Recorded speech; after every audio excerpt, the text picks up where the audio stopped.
엊그제 이재명의 경기도 국정감사에서는 조폭 문제가 마치 메인 디시처럼 됐는데 정말 중요한 핵심은 초과이익 환수를 놓고 이재명의 말이 달라졌다라는 부분입니다. 자, 이재명이가 지가 아무리 머리를 잘 돌리고 오랫동안 준비를 했다 하더라도 이재명이가 지금 굉장히 코너에 몰려버린 이유 중에 하나는 실무진이 두 차례나 초과 이익을 대장동에서 환수해야 된다고 건의를 했다는 거예요. 2015년 사업이 본격적으로 시작되기 직전에 대장동 개발 공모지침 배포 전인 2015년 2월에 대장동 업무를 담당했던 성남 도계공의 이현철 개발 1팀장이 경제 상황을 알 수 없기 때문에 플러스 알파 초과이익 검토를 요한다는 것을 수기로 써서 유동규 사장 직대에게 전달했고, 그리고 이 팀장은 대장동 사업에서 완전히 배제돼 버렸다고 합니다. 그 이후에. 자, 화천대유가 대장동 개발 우선 협상 대상자로 선정되고 사업 협약이 체결되기 직전인 5월 달에 또 다른 직원이 초과 이익을 배분하는 별도의 조항이 들어가야 될 것 같다라고 의견을 냈지만 받아들여지지 않았다는 거예요. 자, 당시 이재명은 성남 도계공 개발팀의 사업협약 논의 과정에서 직원이 초과이익 환수에 대해서 의견을 냈는데 공모 지침에 맞지 않았기 때문에 반영되지 않은 것이다. 사업협약에 환수 조항이 있다면 공모지침 위반이다. 이렇게 이야기를 합니다. 자, 그리고 이 부분과 관련해서 이재명이 이 환수를 갖다가 자기가 받아들이지 않았다라고 국정감사에서 지입으로 이야기를 했죠. 초과이익 환수를 자기가 받아들이지 않았다. 누가 들어도 자기가 받아들이지 않았다라고 말을 하는 걸로 들렸습니다. 그런데 여기서 주어가 나중에 변명하기를 이재명이 아니라 성남 도계공이 초과이익 환수 건의를 받아들이지 않았다라고 말을 하는 겁니다. 그러니까 직원이 저것들이 만드는 초안을 보니 초과이익 환수를 추가해야 되는데 그 조항이 빠져 있다라고 두 번 이야기를 했는데 이재명이 초과이익 환수 추가 건의를 받아들이지 않았다라고 말을 했어요. 그런데 덜컥 18일 날 그런 국감 발언을 해놓고 나서 보니까 야, 이거 문제가 될 수 있겠다 생각하니까 이재명이 주어가 내가 아니라 이거는 성남 도계공이다라고 빠져나가는 겁니다. 국정감사나 지금 나오고 있는 모든 검찰, 경찰 조사나 이 핵심은, 언론 보도의 핵심은 이재명의 배임 혐의입니다. 당분간 이재명이 야당이 되지 않는 한은 이재명이 수뢰한 사실이나 이런 의혹들이 밝혀지기는 어려울 거고 아마 배임 여부가 밝혀지는가가 핵심일 거예요. 그래서 이재명이 초과이익 환수 조항을 삭제한 게 아니라 추가하자는 일선 직원의 건의를 받아들이지 않았다. 이것이 팩트다라는 거예요. 자, 그래서 이재명이 이렇게 말을 하는 것은 자기가 적극적으로 초과 이익을 빼려고 노력한 것이 아니라 이 추가하자는 직원의 건의를 소극적으로 지금 자기가 반대했다라는 정도라는 겁니다. 그런데 야당은 민간 사업자에게 이익이 과도하게 쏠릴 수 있으니 이 부분에 대해서 이익 환수를 해야 된다라는 실무진의 요구를 반려시킨 사람이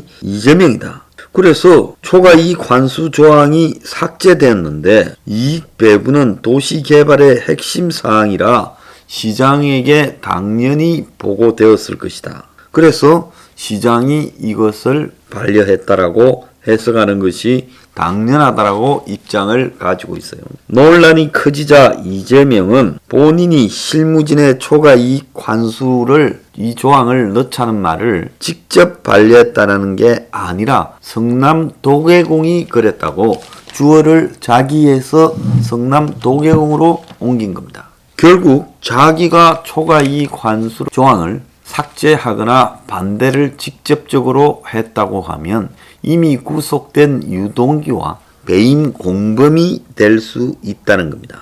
그래서 하루 만에 국감 발언 하루 만에 주어를 바꿔치기 하고 있다. 이렇게 지금 이야기를 하는 거죠.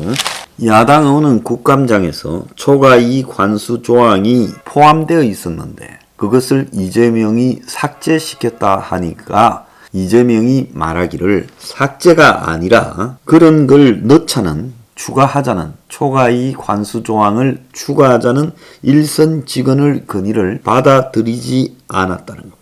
그러면서 공모하고 승인한 내용을 우선 협상자가 결정된 다음에 계약 변경을 할 수 없다. 감사원 감사 사유가 해당된다. 그게 법이다.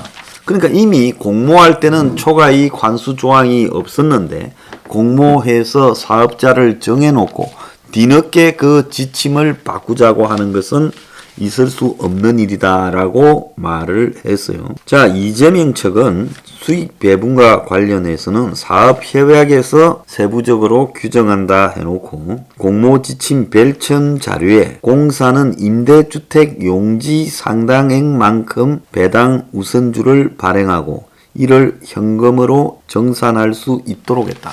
제가 그동안 여러 차례 성남시가 대장동 땅에서 도계공을 통해서 얻은 수익은 임대주택 부지를 1822억짜리를 그래서 공공임대 부분을 1421채에서 371채로 낮추어 가지고 땅을 매각시켜서 1830억을 받은 것이다라는 게 그게 지금 여기서 확인이 되고 있는 겁니다. 자, 검찰은 유동규를 구속시키면서 공사의 배당금을 1822억으로 제한하고 남은 4040억을 그러니까 택지 매각 대금 4040억을 화천대유에 준 것은 배임에 해당한다라고 말을 하고 있죠. 자, 여기서 핵심은 이재명이 공모할 때 초과이익 환수 조항이 없었기 때문에 공모 후 사업자가 정해진 후에 초과이익 환수 조항을 추가하는 것이 그건 감사원 감사 대상이기 때문에 어렵다라고 했지만 법조계는 사업협약 수정은 얼마든지 가능하다라고 말을 하고 있습니다. 자, 이재명은 환수 조항을 넣지 못한 부분에 대해 국감장에서 고정으로 수익을 환수하는 것이 성남시 방침이다. 1822억이라고 임대주택 부지를 받고 그걸 팔아서 결국 이익을 본다. 그런데 그에 반하는 지 주장을 하면 지시 위반이 된다. 감사원 감사 대상이다라고 말했는데 법조계는 공모 지침은 사업자들을 사업에 유인하는 수단일 뿐 법적 구속력이 없다라는 거예요. 성남시가 이 대장의 돈이라는 컨소시움을 성남 도계공과 더불어서 같이 할 파트너들을 갖다가 모집한다 해가지고 각 컨소시움을 모집을 하는 부분에서 모집할 때 빼놨더라도 그 사업자가 선정된 사람과 개별 협약을 할 때 내용을 얼마든지 수정할 수 있다. 공모 지침 때문에 그걸 추가로 넣을 수 없다라는 이재명의 말은 의미가 없어 보인다는 겁니다.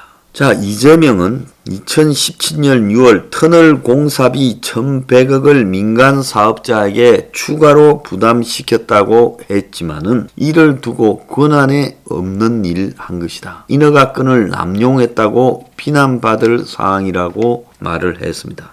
지가 마치 민간 사업자가 당연히 지어가지고 기부 체납해야 될 그 터널이나 공원 등을 갖다가 지는 민간 사업자에게 뒤늦게 1,100억이나 추가 부담시켰다. 권한에 없는 길, 인허가 남용했다고 비난받을 일을 무리수를 쓰고 했다는 거예요. 자, 법적 근거가 빈약한데도 초과 이익을 환수하기 위해 그랬다라고 하고 있는데 이는 법적 위반 우려가 있어서 초과 이익 환수를 못했다는 이재명의 설명과 충돌한다.